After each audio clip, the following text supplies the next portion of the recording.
Bab tentang perempuan, adakah ia perlu membuka rambutnya pada ketika mandi, yakni mandi junub, mandi janabah. Dengan sanadnya Imam Abu Daud meriwayatkan dari Ummi Salamah, katanya ada seorang perempuan Islam, sementara Zuhair berkata sesungguhnya dia sendiri bertanya, yakni Ummi Salamah, wahai Rasulullah, sesungguhnya saya ini seorang yang memintal ataupun menjalin rambut saya dengan kemas. Afa anquduhu lil janabah, maka apakah perlu saya membukanya untuk mandi junub? Nabi SAW bersabda, hanya memadai kepadamu dengan mencebok air 3 kali untuk dicurahkan ke atas kepala itu. Zuhair berkata, tahfi alai 3 hathayat, maknanya sama, cuma lafaz lain. Itu tahfini, ini tahfi, yani memadai kepadamu dengan mencebok 3 cebokan air, kemudian tufidhi ala sa'iri jasadi, engkau limpahkan, curahkan ke seluruh tubuhmu, dengan begitu engkau telah pun suci. Dengan sanadnya Imam Abu Daud meriwayatkan dari Ummi Salamah, katanya ada seorang perempuan datang, riwayat daripada Maqburi ini, ya, Ummi Salamah berkata ada seorang perempuan datang kepada Ummi Salamah, serupa dengan hadis, sama seperti hadis yang tersebut tadi. Qalat, perempuan itu berkata, fasa'alat laha, maka Ummi Salamah bertanya Nabi SAW untuknya, sama dengan makna hadis yang tersebut tadi. Cuma dalam riwayat ini dia sebut waghmizi qurunak inda kulli hafnah, dan ramaskan qurunak, yakni pintalan rambutmu atau jalinan rambutmu itu setiap kali engkau tuangkan air. Diriwayatkan dari Aisyah, dengan sanadnya Imam Abu Daud meriwayatkan dari Aisyah, katanya apabila kami berjunub, maka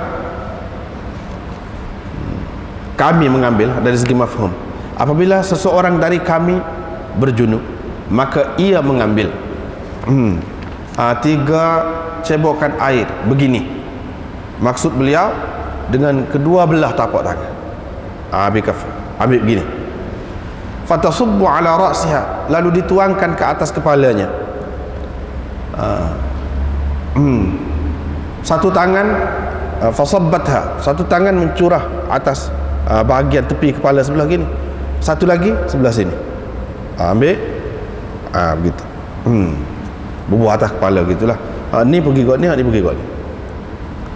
Riwayat daripada Aisyah, katanya kami mandi dalam keadaan kepala kami, yakni rambut kami berlumuran dengan zimat, yakni sesuatu yang melekit, yang berjerepek, menyebabkan jadi berjerepek rambut, seperti minyak rambut apakah, menyebabkan jadi kemas rambut, tidak jadi berselerak. Ketika kami bersama Rasulullah SAW, baik dalam keadaan tidak berihram, ketika tidak berihram, ataupun ketika berihram, muhrimat, yakni ketika pakai ihram untuk buat akikah haji ataupun umrah, begitulah keadaannya.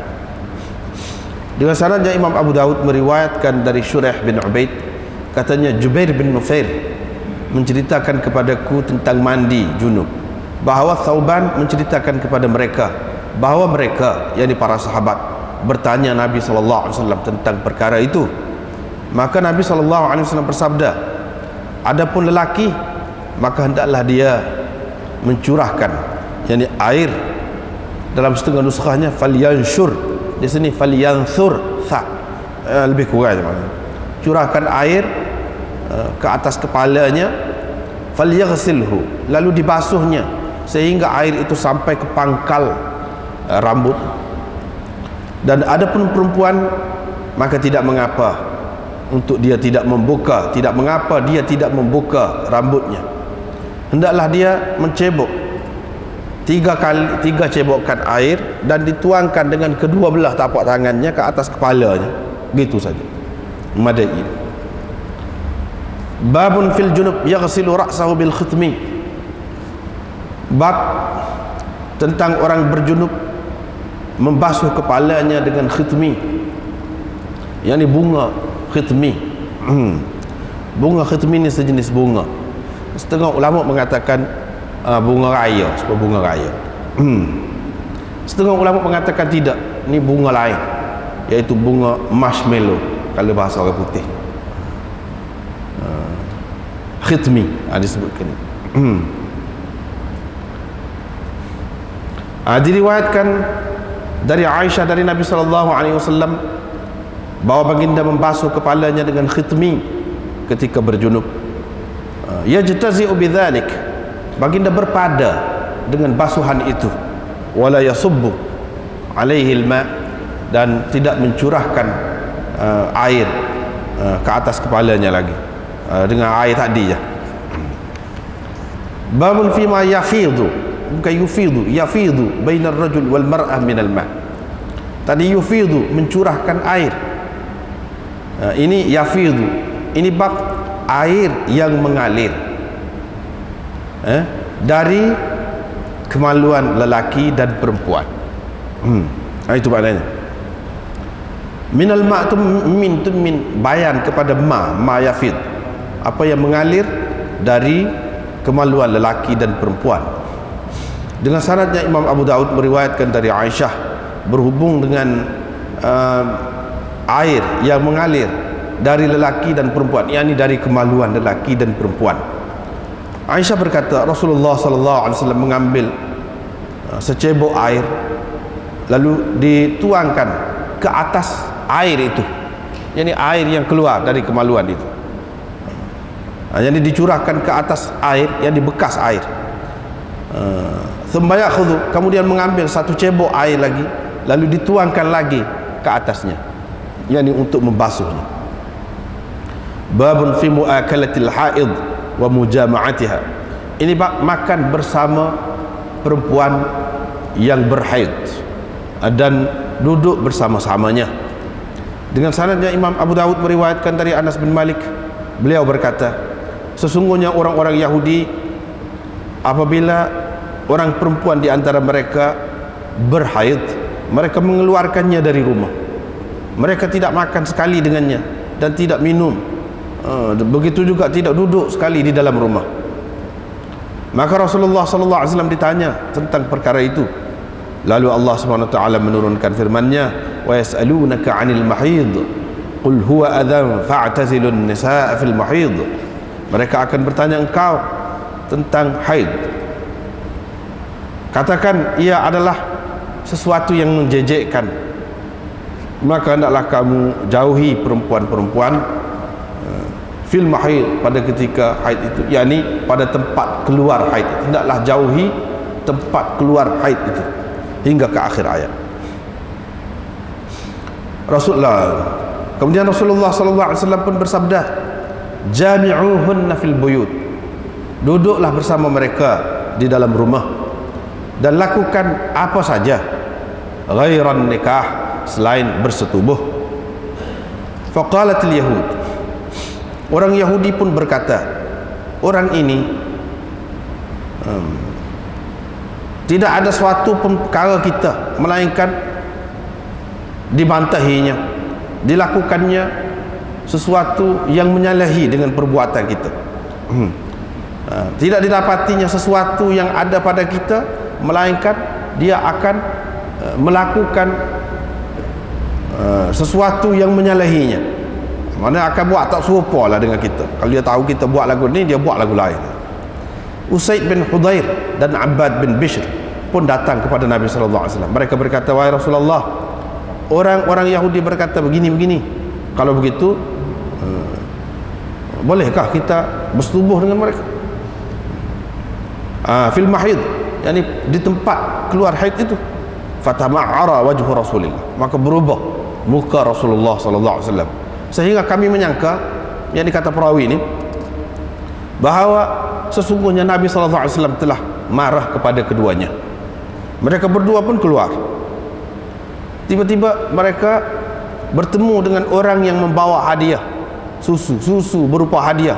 Apabila keluar tu, mereka berselisih, berdepan dengan orang yang membawa susu sebagai hadiah kepada Rasulullah sallallahu alaihi wasallam.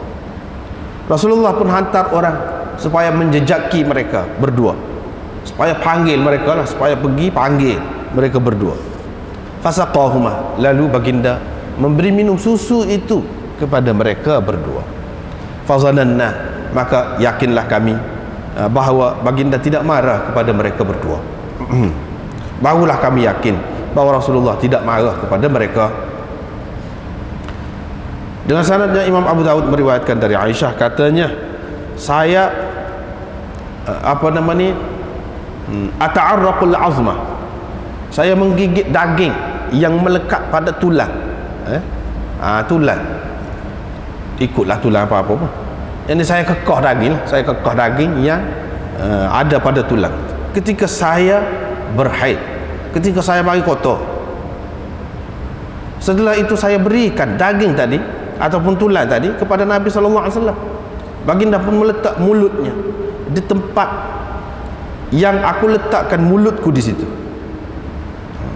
Mana baginda pun meletak mulutnya di tempat yang aku kekah tadilah, tempat yang aku gigit tadi. Dan aku minum minuman, lalu memberikannya kepada Nabi sallallahu alaihi wasallam. Maka Nabi sallallahu alaihi wasallam meletakkan mulutnya di tempat yang aku minum tadi. Dengan sanadnya Imam Abu Daud meriwayatkan dari Aisyah, katanya Rasulullah sallallahu alaihi wasallam meletakkan kepalanya di atas haribaanku, lalu baginda membaca, yakni membaca Al-Quran, wa ana haid, ketika aku sedang berhaid. Ini bab tentang perempuan yang berhaid. Tunawilu minal masjid, boleh menghulurkan sesuatu dari masjid, yakni kepada seseorang. Diriwayatkan dari Aisyah, katanya Rasulullah sallallahu alaihi wasallam berkata kepadaku, hulurkan kepadaku, ambilkan untukku khumrah, sejadah yang ada dalam masjid itu. Qultu, saya pun berkata, saya berhaid. Rasulullah sallallahu alaihi wasallam bersabda, sesungguhnya haidmu bukan bukan di tanganmu, haidmu bukan terletak di tanganmu. Ini bab tentang perempuan yang berhaid tidak perlu atau tidak boleh mengqadha sembahyang. Diriwayatkan dari Muadzah, katanya ada seorang perempuan bertanya Aisyah, adakah perempuan yang berhaid itu perlu mengqadha sembahyangnya atau boleh mengqadha sembahyangnya? Maka Aisyah berkata, orang Haruri ke engkau ini, orang Harurah ke engkau ini, ataupun Haruri ke engkau ini, kami dulu ketika bersama Rasulullah sallallahu alaihi wasallam berhaid, fala naqdi, tetapi kami tidak qadha sembahyang, dan kami juga tidak diperintah supaya qadha. Riwayat daripada Muadzah lagi dari Aisyah, sama seperti hadis tadi, cuma ada tambahan di situ, perawinya menambahkan, yakni Ma'mar menambahkan dalam riwayatnya, maka kami diperintahkan supaya mengqadha puasa, tetapi tidak disuruh mengqadha salat ataupun sembahyang. Tengok pula. Nah, ini bab yang pertama malam ni, perempuan yang menjalin rambut dia ataupun memintal rambut dia. Perlukah pada ketika mandi junub tu buka jalinan dia? Buka jalinan dia. Kalau kita kata sanggul, mudah tu nak buka tu. Sanggul mudah nak buka.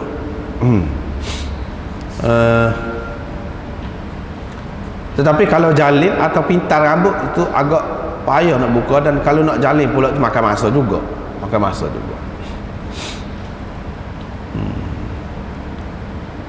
Jadi Imam Abu Daud di sini nak menceritakan, begitu juga kebanyakan ulama mengatakan perempuan itu tidak perlu basuh semua rambut dia tu, tak perlu.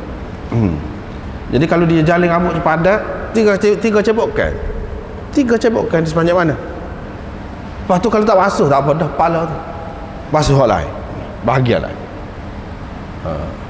Maknanya yang pentingnya sampai kepada pangkal rambut itu. Lepas tu kalau hak lain tu, bahagian rambut panjang lagi tu tak kena pun tak apa. Dalam satu riwayat lagi dia kata kena ramah-ramah, maknanya biar berair jugalah kira-kiranya. Tetapi dalam kebanyakan riwayat tidak menyebutkan begitu, hanya curah atas ni saja. Hak lain tu tak apa, tak basah pun tak apa. Kalau maksud nak suruh basah, buka lah, buka.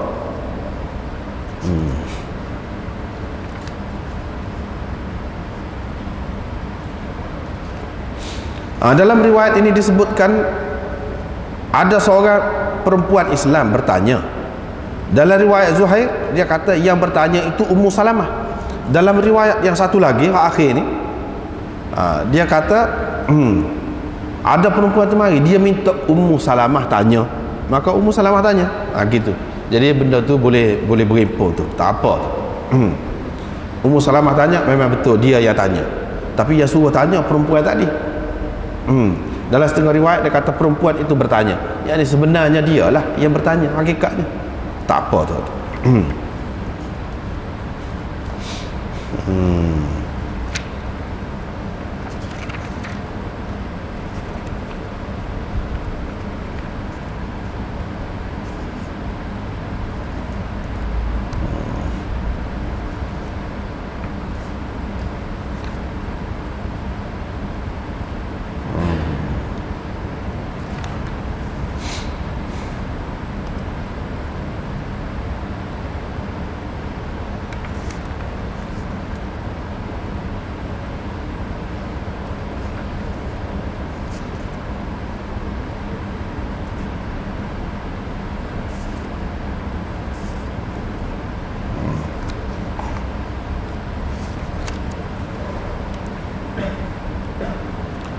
Ni serupa berlaku ni hadis ni banyak-banyak ni pun serupa aja.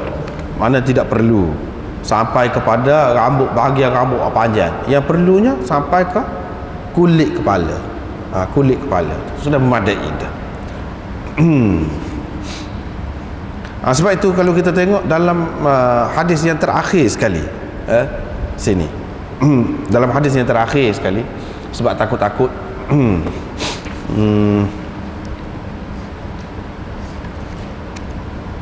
takut-takut kita berasa pelik lah, sebab yang duduk amalnya yang dia kena basuh habis itu adalah satu mazhab juga. Tapi bukan semua berpendapat begitu,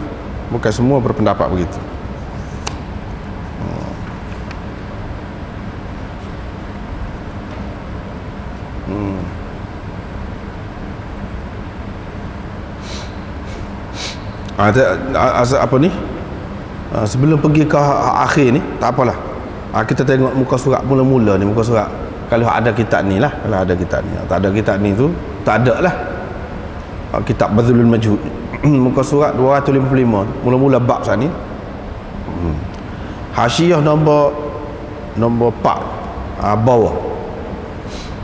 Dia kata jumhur ulama, maknanya kalau orang amal tidak lagu ni kena buka juga basuh habis, biar basah habis. Tidak jumhur. Jumhur ulama mengatakan tidak perlu, la tanqudu bidun tafriq. Tidak perlu buka dan tidak perlu peleraikan rambut tu, tak perlu. Ahmad berkata, ni setengah jumhur ulama mengatakan kalau mandi daripada mai kotor ataupun haid pun begitu juga. Ahmad berkata kalau nak membersihkan diri dari haid tu, Hak tu kena buka, Imam Ahmad kata. Tetapi kalau berjunub tak kena buka. Walau bagaimanapun jumhur ulama mengatakan tak. Mandi junub ke atau mandi ketika suci dari mai kotor tadi tak kena. Jumhur kata la tanqudu biduni tafriq. Tak ada beza lah, tak ada beza di antara mandi suci daripada mai kotor ke ataupun mandi berjunub. Tak ada beza. Tak perlu kena buka rambut tu dan tak perlu basah belakang rambut. Tetapi pengarang kitab Mughni Ibnu Qudamah ni orang penting dalam mazhab Hambali. Dia kata dalam mazhab mereka juga ada muttafriq, mana tidak ada beza tu di antara orang mari kotor mandi suci dari mari kotor ataupun mandi suci dari junub, serupa je. Tak ada beza. Dia kata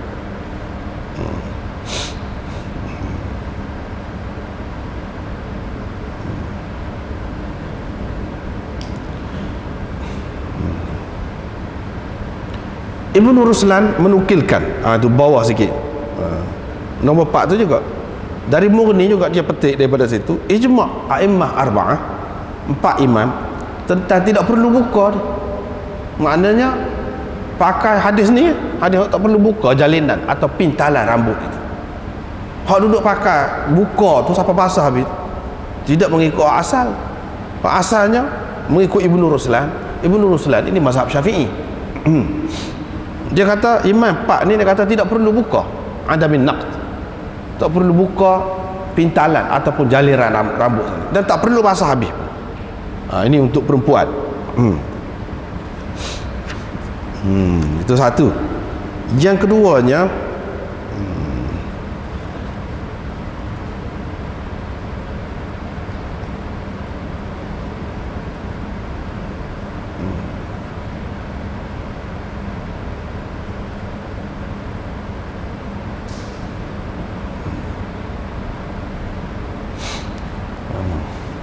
yang keduanya pada muka surat 257, Hasyiah nombor 2.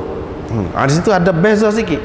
Maknanya dalam perkara ni ada beza nukilan daripada ulama-ulama tentang basuh rambut yang terburai itu, rambut hak panjang, bukan hak di atas kepala ni, hak panjang. Ada 2 riwayat dinukilkan dari Imam Ahmad sebagaimana tersebut dalam Mughni. Salah satunya wajib, wajib kena basuh juga. Inilah pendapat Syafi'i. Tadi Ibnu Ruslan nukil daripada imam hak 4, mana tak wajib buka. Wathaniyah la, pendapat yang kedua tidak kena buka. Wa bihi qala Abu Hanifah. Abu Hanifah berpendapat begitulah.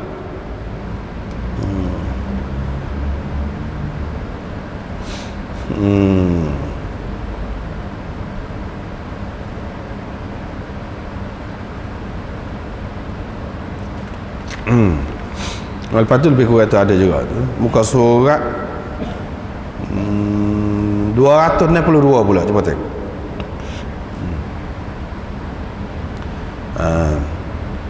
262. Yang ni perempuan naklah mencebok air dan tuangkan 3 kali, tuangkan di atas kepala dia dengan kedua belah tapak tangan dia tu. Bawah sekali tu dalam syarah tu dia kata ai fa idza balagal ma usul sya'riha. Ini apabila air itu sudah sampai kepada pangkal rambut, yang ni kulit kepala lah, sudah sampai, faqad tahurat, suci dah perempuan itu. Wa illam yablugh al ma asy-sya'r al mustarsil, walaupun air itu tidak sampai kepada rambut yang terlepas, hak panjang lagi, tak sampai, tak kena air, tak apa, asalkan kena kulit kepala.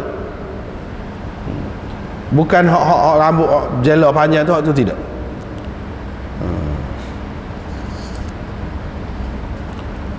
Cuma Syaukani mengatakan setengah-setengah orang dia tak saya pakai hadis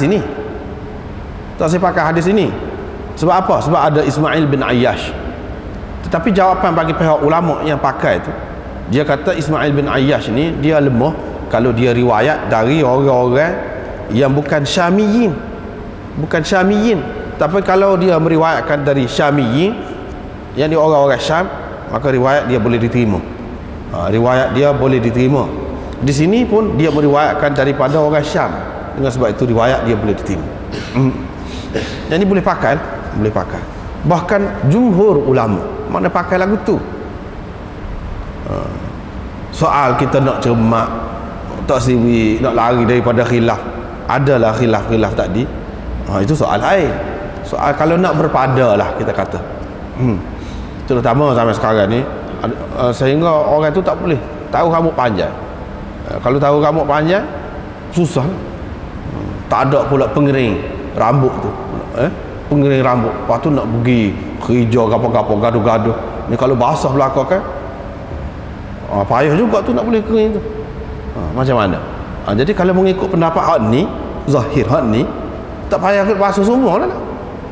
Kepala ni saja asal kena rata, kena kulit kepala, pangkal rambut tu kena cukup.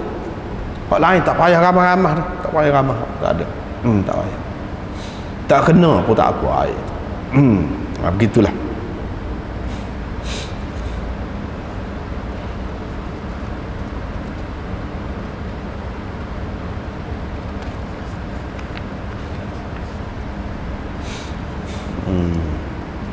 Seterusnya, orang berjunub membasuh rambutnya dengan khitmi. Khitmi ni sama ada bunga dia tu. Setengah ulama mengatakan khitmi ni bunga raya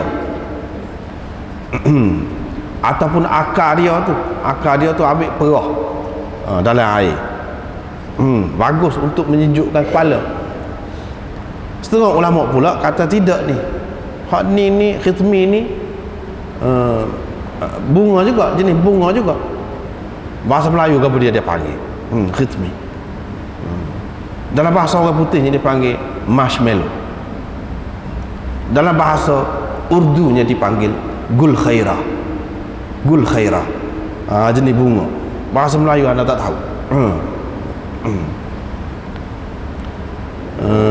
Jadi ambil akar dia tu ataupun bunga dia, ramah-ramah dalam air.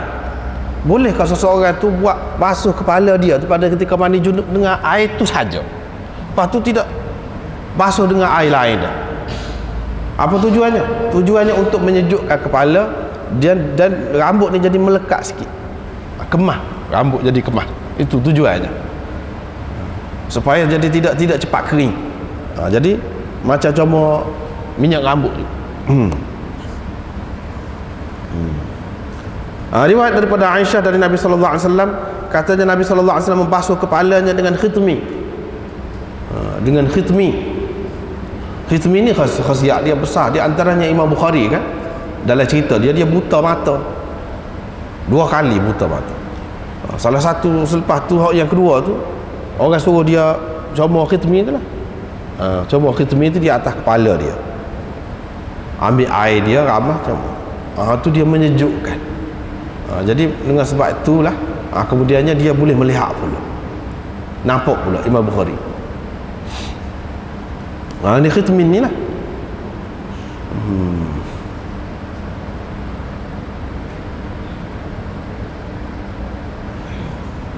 Pada ketika berjunub, yajtazi atau yajtazi bidzalika, yakni berpada. Nabi sallallahu alaihi wasallam berpada dengan air itu, dan baginda tidak tuangkan air yang lain di atas ni. Maknanya untuk kepala tu hak tu saja, habis kat tu. Lepas tu tubuh ni dengan hak lain, air lain. Bolehkah tidak? Tu dia nak cerita ni. Masalahnya hadis ini hadis dhaif. Setengah ulama mengatakan tak boleh pakai, pasal hadis ni dhaif. Rajul min Bani Sua'ah tu apa namanya? Tak tahu nama, majhul. Bila majhul maka riwayat dia dhaif lah, tak boleh pakai. Tak boleh pakai.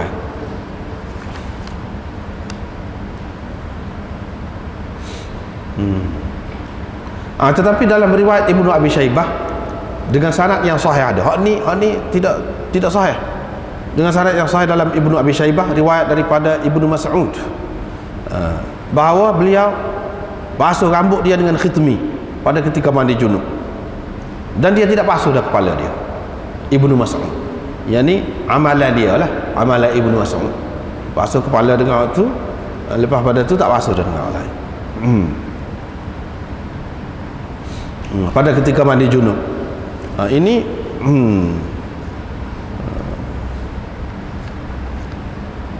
menunjukkan boleh lah. Tapi bagi orang yang mengatakan tak boleh tu, dia apa sebab? Sebab dia kata air tu tidak mutlak lagi. Nak bersuci ni dia kena air mutlak. Ni sudah jadi orang panggil air khitmi, air kopi, air teh, orang panggil lagu tu. Tak boleh lah. Selain daripada tu, hadis ni dhaif kata dia. Hadis ni dhaif, waktu sekarang tak boleh nak pakai dah. Yang keduanya, sebab air tu tidak air mutlak. Air tu sudah muqayyad dah. Jadi air khitmi. Kalau kita nak kata Nabi buat ini tidak sahih. Tak boleh kita tak bertanggungjawab lah. Mana tak ada siapa dia nak bertanggungjawab betul-betul Nabi SAW buat lagu ni. Tak ada siapa dia berani bertanggungjawab. Sebab apa? Hadis ini tidak sahih. Hak Ibnu Mas'ud, hak tu sahih. Hak tu sahih. Tapi tak ada dalam riwayat Abu Daud ni lah. Tapi Ibnu Mas'ud, bukan Nabi SAW. Ibnu Mas'ud, dia sahabat besar. Bagi pihak ni, terutamanya dalam mazhab Hanafi, dia kata bagi dia boleh buat lagu. Memang hadis ni tak boleh pakai, dhaif, tetapi disokong oleh hadis yang lain. Amalan sahabat boleh. Dan air itu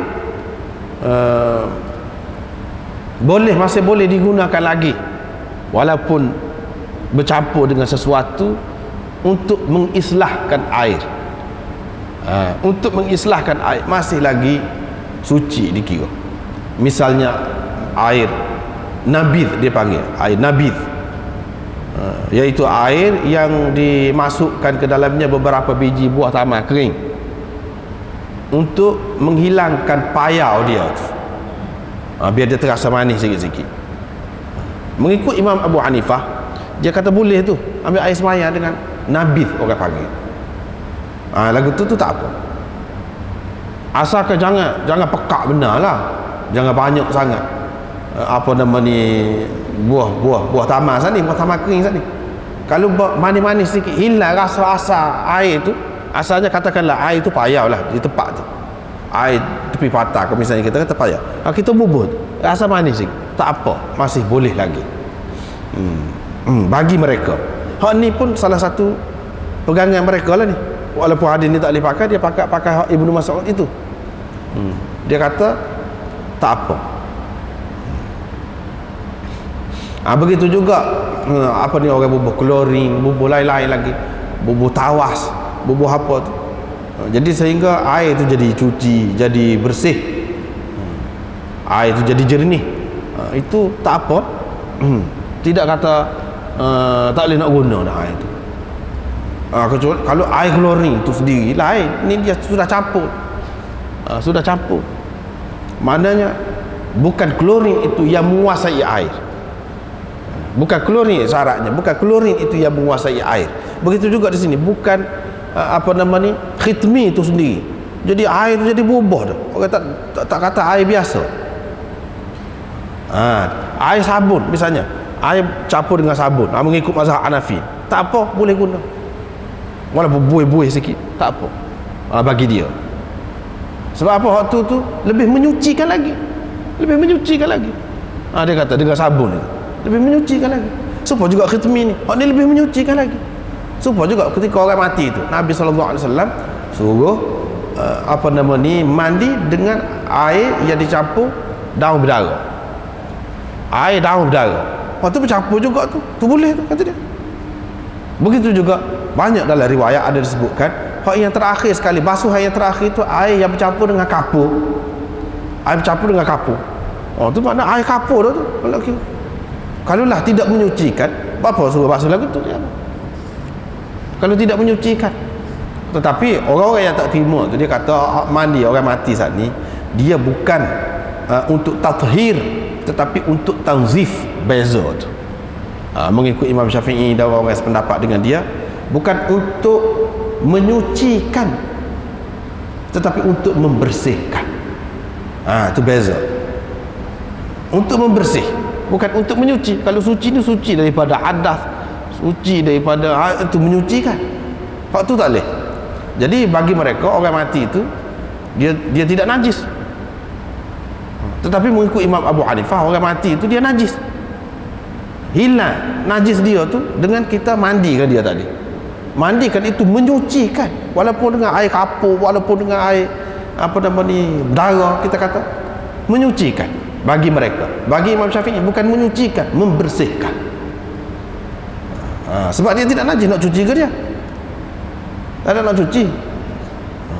Dan Nabi SAW suruh mandi untuk bersih.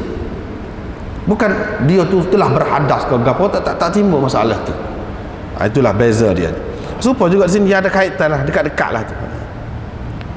Bagi orang yang mengatakan air ni kalau dicampur dengan benda lain, asalkan dia tu tidak jadi berubah langsung. Kalau kita kata air kopi, jadi kopi betul dah tu. Air kopi tu, tu tak boleh lah, dia pun kata tak boleh lah tu. Ni kalau sikit-sikit lagi, masih lagi orang panggil air. Cumanya air telaga, sebab kita kata air telaga, air paik.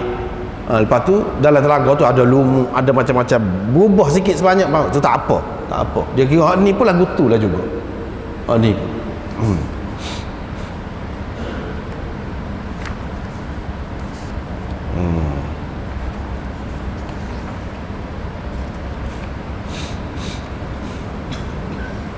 Maknanya kalau pakai khitmi, kalau curah air pula, tak ada lah khasiat dia, hilang. Sedangkan nak pakai dia tu untuk hak terakhir sekali, hak tu hak khasiatnya. Kalau kita curah air pula, tak ada lah khasiat. Macam mana kalau nak pakai? Itulah khilaf. Setengah kata tak boleh, setengah kata boleh. Jadi Imam Abu Daud buat mari hadis ni nak cerita salah satu hak khilafnya ni lah, puncak hak ni. Orang hak kata boleh tu dalil hak ni lah, walaupun hadis ini dhaif, tetapi dia tetap pegang juga, dia tengok dalil yang lain lah. Misalnya amalan Ibnu Mas'ud misalnya yang sahih diriwayatkan oleh Ibnu Abi Syaibah dan lain-lain, dia pegang dengan hak tu. Hak ni tak boleh nak pegang. Bagi orang lain yang mengatakan tak boleh tu, tak boleh kita sandarkan kepada Nabi SAW yang ni basuh kepala dengan khitmi. Kalau kita nak kata Nabi SAW itu tak kemas, tak ada dalil yang kemas. Kalau ada pun hak ni tidak sahih. Nasabah lah kalau ramai tak saya pakai pun, sebab dia tidak sahih.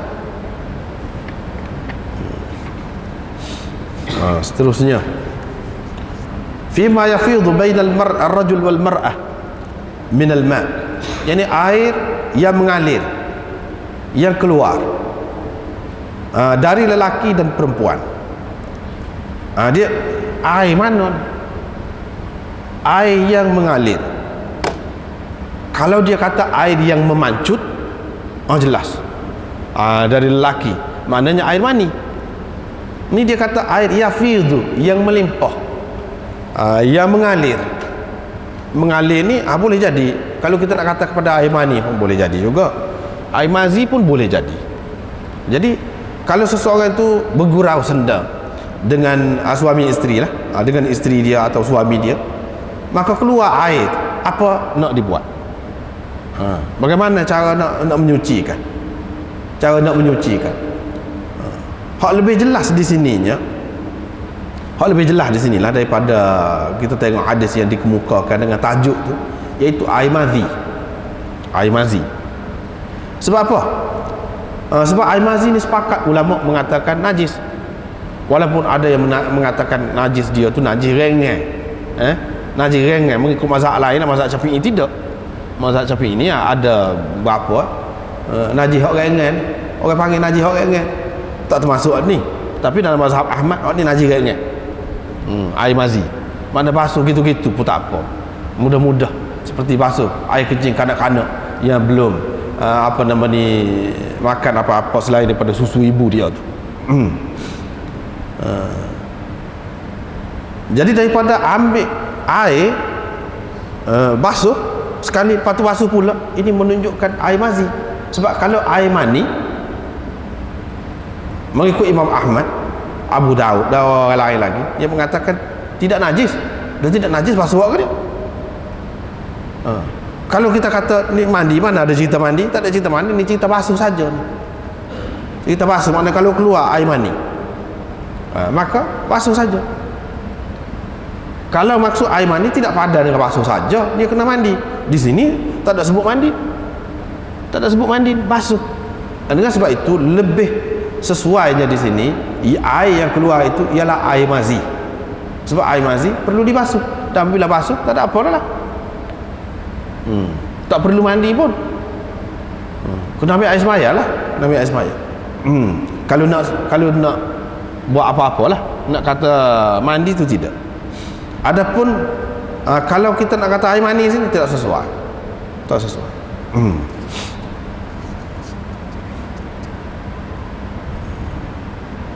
Jadi pada lelaki dan perempuan begitu juga. Ini menunjukkan bahawa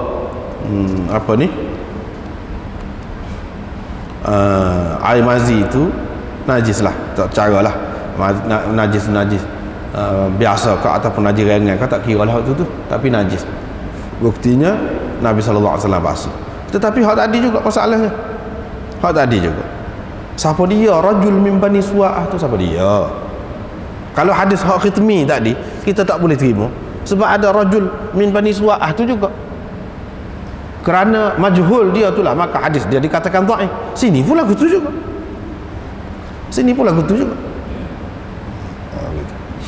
Walau bagaimanapun berdasarkan riwayat-riwayat lain yang sahih, memang air mazi itu perlu dibasuh. Perlu dibasuh berdasarkan riwayat-riwayat lain. Kalau riwayat ni tak lagi. Kalau ada andai kata riwayat ini saja ada, tak kemah tu. Tetapi riwayat yang lain itu banyak. Pak Abu Daud tak tahu kah? Tidak. Bukan dia tak tahu, dia tahu. Tetapi sengaja dia tak ambil tu. Dia tak ambil tu. Dia nak cerita melalui sanad ni pun ada juga. Walaupun sanad ini tidak kuat. Itu cara pengarang kitab hadis ni kemukakan hadis dalam kitab mereka. Dia tidak sama. Kalau Bukhari itu lain cerita dia. Kalau Bukhari dia akan mari hak sahih bagi dia. Dia akan mari hak sahih. Dia tak akan mari hak dhaif. Dia tak akan mari.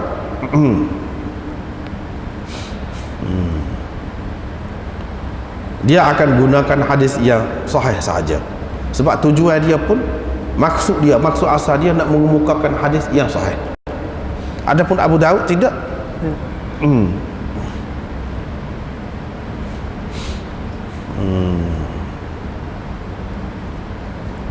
Begitulah.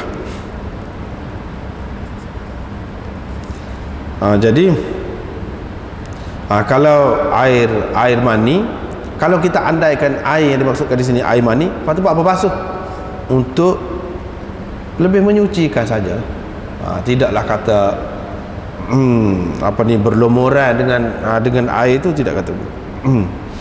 Tetapi bagi mazhab Hanafi dan Malik, sebab mereka mengatakan air mani itu juga najis, basuh ni basuh untuk menyucikan lah. Basuh untuk menyucikan, bukan untuk tatyib sahaja, untuk lebih suci, lebih baik, lebih bersih lah. Seterusnya ini bab makan bersama dan duduk bersama perempuan yang mari kotor, perempuan yang berhaid, boleh ke tidak? Imam Abu Daud tujuh bab mari hadis ini nak ceritanya boleh lah. Bahkan hak tak boleh tu makan sekali, duduk sekali, minum sekali, itu cara orang Yahudi. Inilah dalam hadis disebutkan, Anas bin Malik kata orang Yahudi, kalau perempuan mari kotor, dia keluarkan daripada rumah.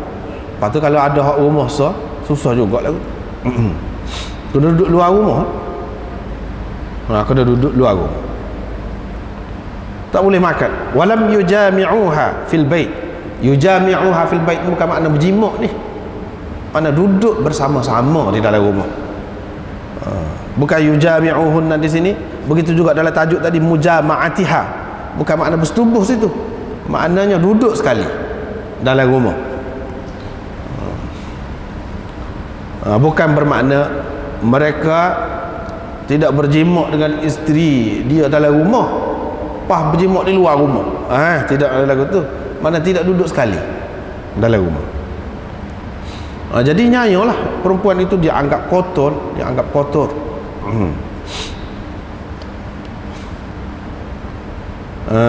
maka Rasulullah SAW ditanya, dia pun ceritalah mana ayat itu, fa'tazilun nisaa fil mahid yas'alunaka 'anil mahid, mereka akan bertanya engkau tentang haid atau tentang tempat keluar haid.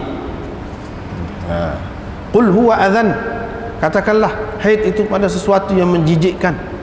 Fa'tazilun nisa fil mahid, oleh itu hendaklah kamu menjauhi perempuan-perempuan pada ketika haid itu. Menjauhi itu maksudnya jangan bersetubuh, ataupun hendaklah engkau jauhi tempat keluar haid itu, hingga ke akhir ayat. Rasulullah SAW pun kata lepas pada tu, kamu duduklah sekali dalam rumah dan lakukan apa saja ghairan nikah, selain dari nikah. Selain dari nikah, nikah tu maksudnya nikah dah lah ni, dah bukan bini dah. Nikah ni maksudnya bersetubuh, selain dari bersetubuh.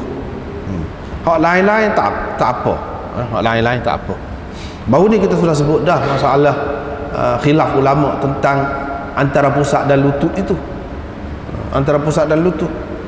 Jadi hadis ini menyokong pendapat ulama-ulama yang mengatakan antara pusat dengan lutut itu pun boleh juga, kecuali setubuh.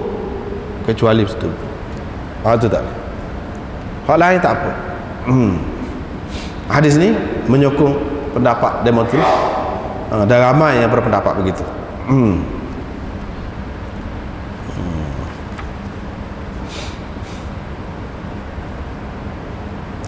Ni dalam kitab ni pun dia ada sebut.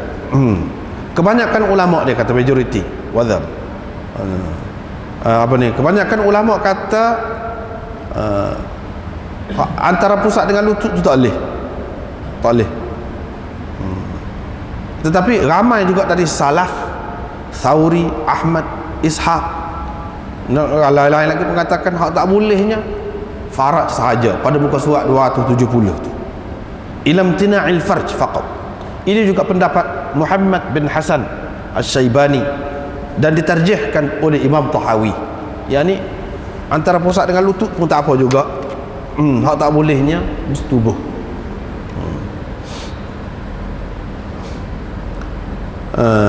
Hak tak bolehnya bersetubuh. Orang Yahudi pun kata, dia ni, kata dia tak ada satu benda kita pun, kalau kita kata lagu ni, dia kata lagu lain lah, tak serupa sama dengan kita. Tak serupa sama.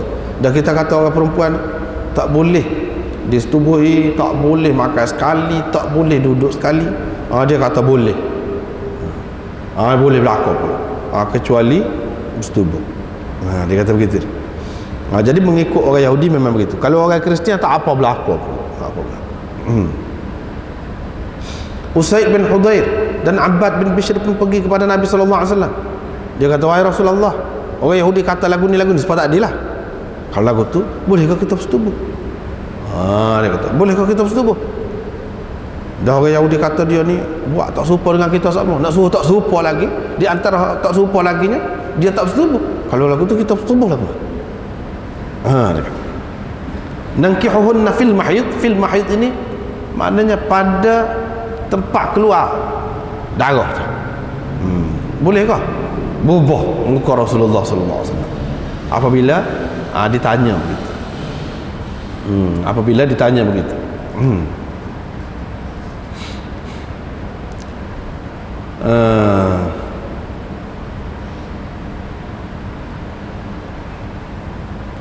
Bubuh. Jadi sehingga sahabat ni kata, kami ingat kan Nabi SAW dimarah benar dah pada mereka. Lepas tu demo dua orang ni pun tubik apabila keluar tu, ada orang awak mari jumpa dengan orang awak mari susu untuk dihadiahkan kepada Rasulullah. Tak ada awak mari. Nabi SAW pun tahu saat ni dua orang tak ni ada. Dia kata dipanggil, pergi panggil. Nabi SAW pun beri minum. Kami pun yakinlah bahawa Nabi SAW tak marah saat ni tu. Berubah tu, berubah muka, tak marah. Berubah tu sebab apa? Sebab Allah SWT suruh jauhi kan. Apa ya dah kita nak takwil lagi. Suruh jauhi mahid itu. Fa'tazilun nisa fil mahid. Walaupun kata tak serupa pun, mana dalam batas juga.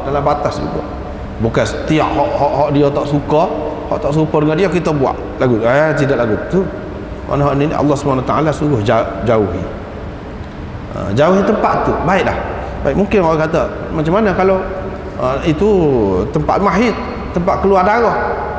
Pada ketika tu dah tak boleh selain bersetubuh. Kalau melalui kita kata belakang, macam mana? Mungkin orang kata lagu tu. Supa juga. Tak boleh juga. Huwa adzan. Illat sama tu ada. Illat yang sama ada. Yang ni seperti mana ada pada haid ni. Pada tempat keluar haid tu, darah tu sendiri tu dia busuk. Darah tu sendiri tu hanyir. Jadi kalau kat belakang supa juga najis, lebih teruk lagi. Lebih teruk lagi. Lebih teruk lagi berdasarkan qiyas aulawi. Berdasarkan qiyas aulawi. Sebab itulah ulama mengatakan anjing ini orang-orang yang pakai hak itulah. Anjing kena samuk 7 kali kan. Babi 7 kali ya? 7 kali ya? Bapak ada dalam hadis, ada dalam Quran kena samuk babi. Tak ada. Tak ada dalam hadis pun tak ada, dalam Quran pun tak ada. Pasal kata 7 kali kena samuk. Dah setara anjing tu suruh samuk 7 kali. Babi ni lagi teruk. Dia pakai qiyas aulawi. Supaya juga ni. Hak ni pun hak jalan hak biasa ni boleh. Hak tu pada ketika mari kotor ni tak boleh. Hak tu tak boleh sama-sama dah. Tempat mari hak kotor sama-sama dah. Tempat lalu hak kotor. Hak ni tempat lalu kotor, jarang-jarang. Hak tu pun tak boleh pada ketika tu. Itu perkara yang pertama. Kemudian nahi di sini ada mengatakan haram. Setengah orang dia kata ijma' ulama haram. Maknanya larangan di sini bersetubuh dengan isteri pada ketika mari kotor, larangan untuk haram. Tapi setengah ulama mengatakan tidak. Amar ni dia tidak semesti makna haram sama-sama. Kadang-kadang dengan makna irsyadi. Amar irsyadi. Seperti dalam Quran sebut, wastashhidu syahidaini min rijalikum fa in lam yakuna rajulain farajulun wa imra'atan. Ayat itulah jadi saksi tu. Mana kalau 2 orang jadi saksi. Kalau tidak, seorang lelaki 2 orang perempuan. Itu suruh mesti kah? Awilah kita urusan apa-apa kena cari lagu tu. Ini untuk irsyadi. Irsyadi ni apa makna? Untuk kebaikan kita, kebaikan duniawi kita. Kebaikan duniawi kita. Oleh kerana orang perempuan itu dia tidak biasa dalam urusan muamalah berjual pada masa tu. Tidak biasa berjual beli, berurusan, berniaga menaga, apa tidak. Jadi boleh jadi dia tidak berapa ingat molek, tidak berapa faham molek dalam perkara-perkara dia nak jadi saksi tu. Dengan sebab itu Allah SWT suruh seorang lelaki 2 orang perempuan. Mana seorang lelaki sama dengan 2 orang perempuan. Kalau lelaki itu tak ada, mana kena 4 orang. Hak mana kena 2 orang saksi lelaki itu. Orang perempuan kena 4 orang. Itu kata mereka yang dibagi ulama yang mengatakan amar itu amar irsyadi. Yang ini berkait dengan keadaan semasa. Ini untuk kebaikan kita supaya tidak jadi keliru, supaya tidak tersalah.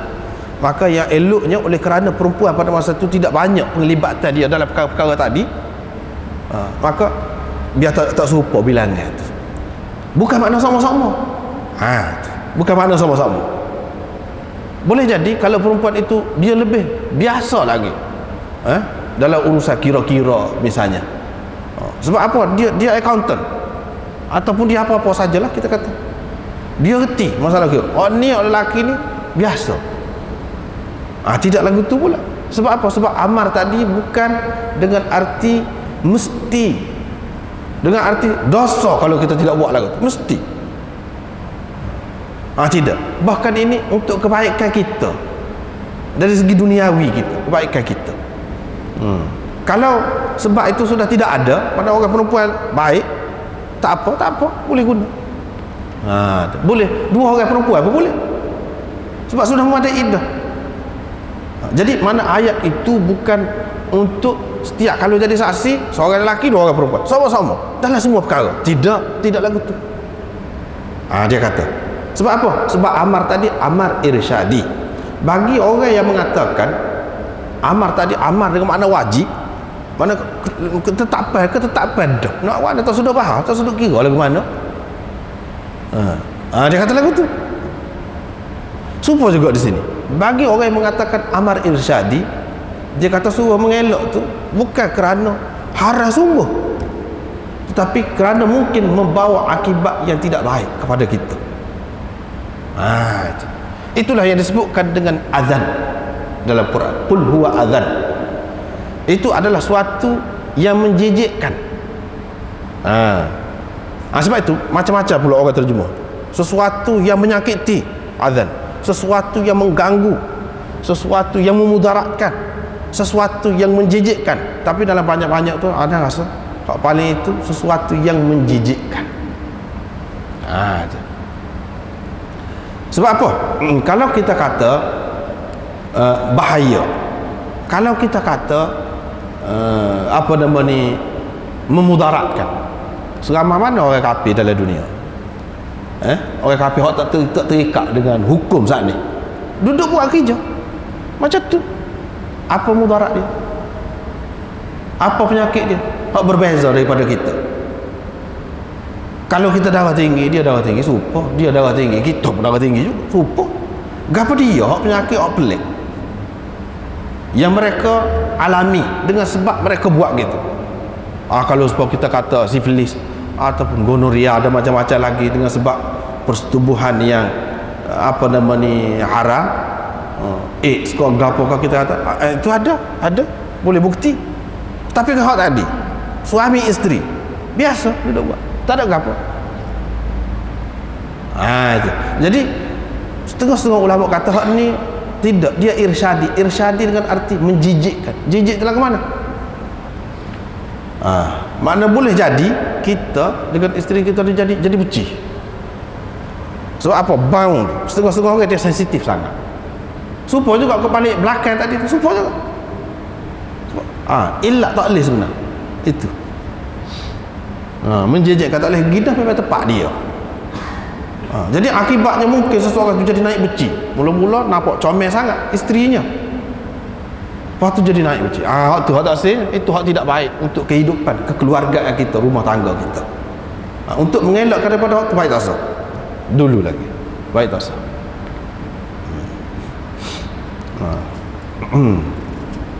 Dengan sebab itu akan datang, kita akan ada bab khusus bagaimana orang yang mendatangi isteri dia pada ketika mai kotor, mana bersetubuh dengan dia, ada bab khusus. Sekarang ni sepintah lalu dulu nak ceritanya, ulama ni ada beza pendapat. Hak larang tu memang betul, suruh tu suruh mengelak suruh, tapi suruh tu sebagai suruh gapo? Suruh tu sebagai suruh gapo? Suruh wajib kau, suruh irsyad kau, suruh gapo? Supaya juga kalau larang pun larang lagu tu juga dengan makna haram kau, dengan makna irsyadi. Kena tengok dulu situ.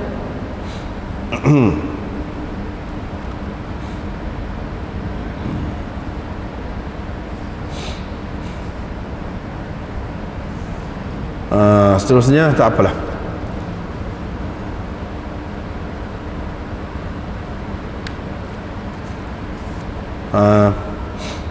Ni lagi nak cerita lagi tentang perempuan yang apabila mari kotor ni dia tidak najis.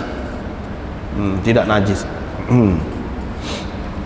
Aisyah kata aku gigit ataupun kekah daging yang lekat di tulang pada ketika aku mari kotor. Lepas tu bagi ke Nabi SAW. Nabi pun kekah situ. Tepat. Menunjukkan air liur dia, gapo semua ni tidak kotor. Hak kotornya apa dia? Darah tu. Hak tu. Hak kotor. Tempat keluar darah dia tu tidak kotor. Asalnya tidak kotor. Darah tu. Itulah yang dikatakan azan yang menjijikkan.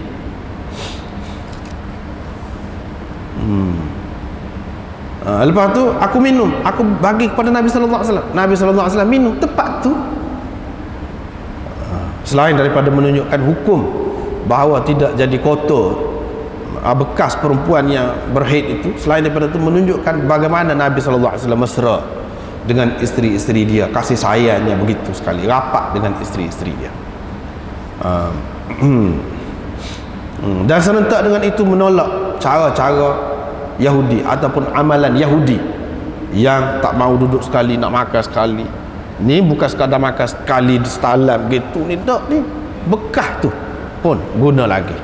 Tujuan apa? Nak menghapuskan hak tu lah, cara Yahudi tu. Dengan begini dekatlah maknanya orang perempuan itu dengan lelaki. Tidaklah dia dianggap kotor. Kotor tu kerana darah tu semata-mata. Bukan tubuh dia tu, peluh dia ke apa tu, tidak kotor. Seterusnya Nabi SAW letak kepala dia atas paha aku, atas riba. Lepas tu dia duduk mengaji Quran. Duduk mengaji Quran. Menunjukkan ni satu peringkat lagi. Mengaji Quran itu satu ibadat. Boleh atas orang bagi kotor. Ini salah satu Imam Bukhari kata ni duduk atas paha. Maknanya kalau tak boleh baca, mana tak boleh lah duduk. Dia bagi kotor. Salah satu dalil dia lah. Nabi SAW baca, Aisyah tak baca, tapi dia kata maknanya tepat tu, tepat hak Nabi SAW letak kepala dia tu, tepat tu suci. Orang mari kotor ni. Jadi kalau lidah dia, kalau dia baca dengan lidah dia, apa salah? Dia nak bagi kotor. Kalau dalam Bukhari dia marilah hadis ni, untuk membuktikan bahawa orang mari kotor tu boleh baca Quran juga. Kalau Nabi SAW boleh letak kepala dia atas paha, sebab apa? Paha ni dekat dah, kita kata, dengan tempat keluar darah kotor tu, tetapi tidak jelas kena tu paha tu, dia duduk baca Quran. Tempat tu suci, boleh letak kepala baca Quran. Kira-kiranya semua Quran, kalau letak Quran atas tu pun kata dia serupa juga letak atas riba. Kalau suci tak apa, kalau baca dengan lidah tak apa juga dah, lidah tu sampai dia kata kotor. Dia buat ikut tu lah.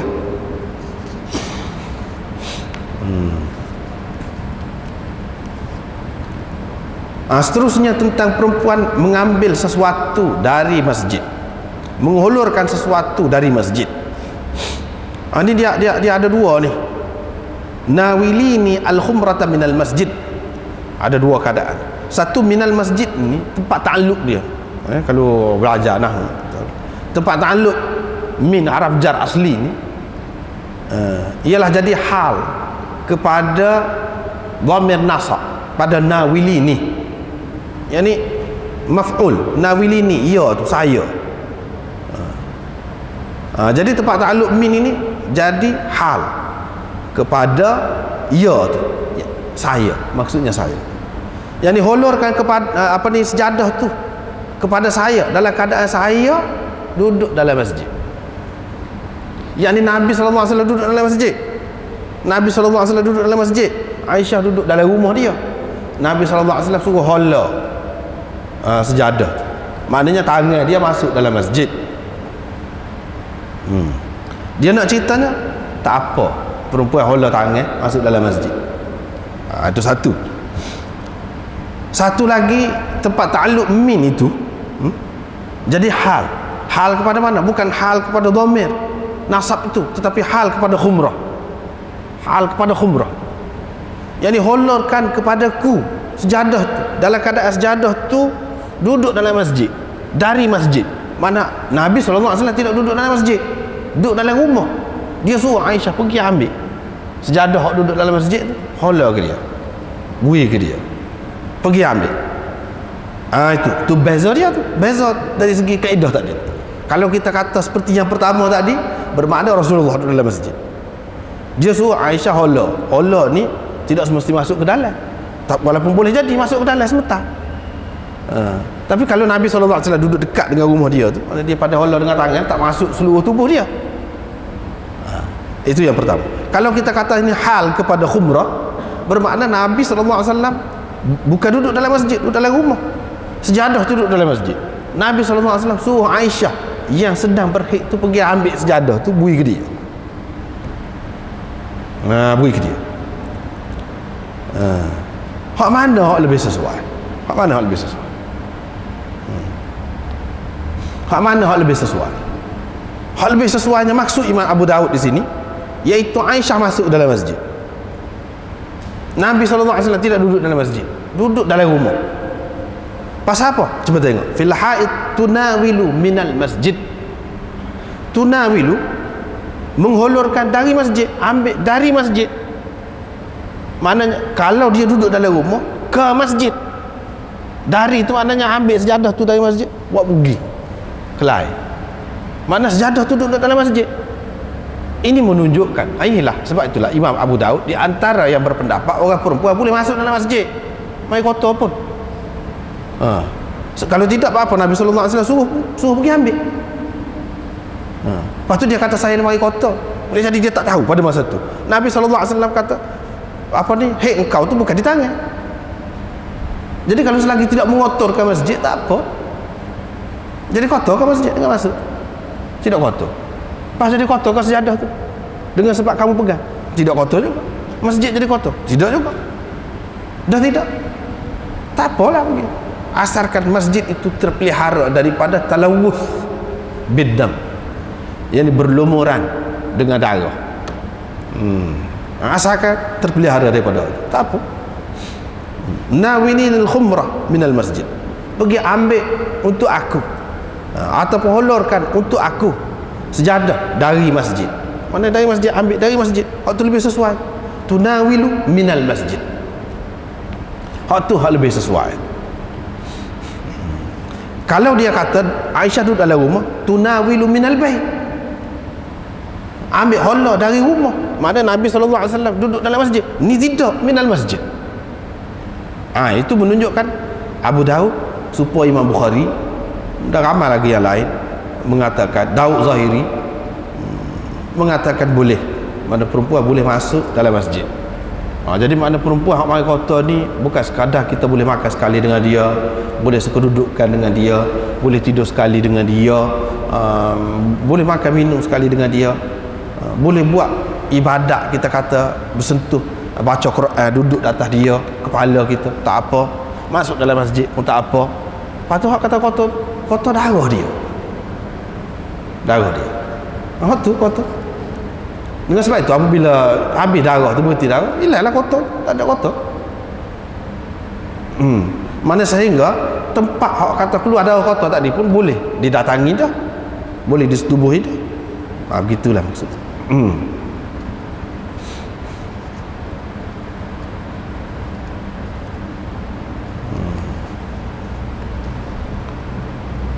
Selain daripada itu, mereka berpegang dengan hadis yang baru inilah yang kita sebut, iaitu ada seorang perempuan pergi jumpa dengan Nabi SAW. Ini juga yang disebutkan oleh Ibnu Hazm dalam Al-Muhalla dia. Nabi SAW suruh dia buat satu bangsa kecil, kecil dalam masjid, duduk dalam masjid. Berapa lama? Bahawa perempuannya mari kotor. Nabi SAW tak ada kata, itu hadis Bukhari, tak ada kata kamu kalau mari kotor kena keluar, tak boleh duduk dalam masjid, tak ada kata. Menunjukkan boleh, menunjukkan boleh. Gitulah. Yang kita duduk sebut sangat tu benda-benda ni, sebab kadang-kadang jadi masalah kepada kita lah orang perempuan. Nak pergi belajar pun tak boleh, nak pasal nak duduk dalam masjid tak boleh.